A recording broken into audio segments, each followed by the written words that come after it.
او نن زه هغه ځای ته راغلی یم کوم ځای کې چې د بېنظیري پلار ذوالفقار علي بوټو ګیر شوی و.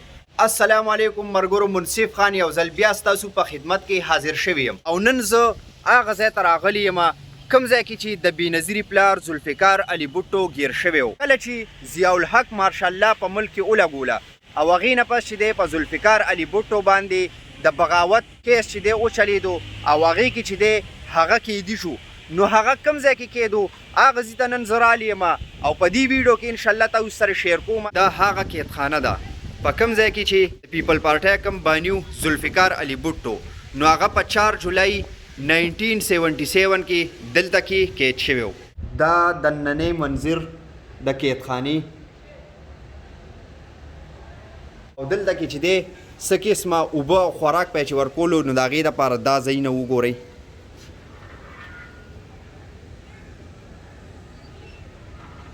او دلته کې لاندې یو لاک لګېدلی دی، نو دا څه دپاره دلته کې وګورئ یو سیخ دا دی رالی دی، دا سیخ چې دی دلته د دیوال کې دننه شوی دی، دلته کې بیا رالی دی، دا وګورئ دا دی او دلته کې بیا کونډه ورته لګولی او لاک کړی دی، نو دواړه دروازې چې دی دې سره لاک کېږي.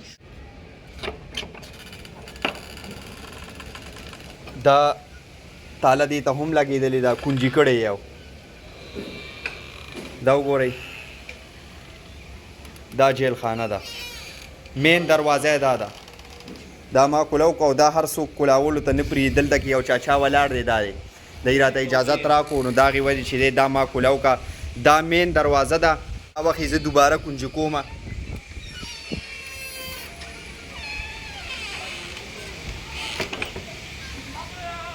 دا کونډه ورته لګو، دا وګورئ دا چې دی بهر نه دې ته هم لاک لګېدلی و او دا وخت چې دی مونږ کولاو کا، نو دا مین دروازه او دا دې ځینه به بهر منظر کتلو. دا وګورئ دا د شاهي قلې بهر منظر دی کوم چې د قیدخانې نه ښکاري.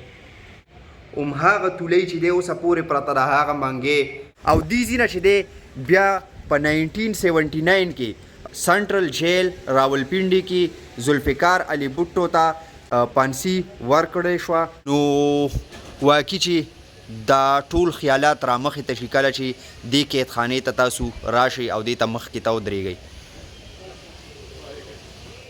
اوس به زه تاسو نه په دې ولاګ کې دلته اجازت غواړم. انشاءالله په نیکسټ ویډیو کې به بیا میلاویږو. تر هغې پورې ماله اجازت راکئ. د لوی الله په امان.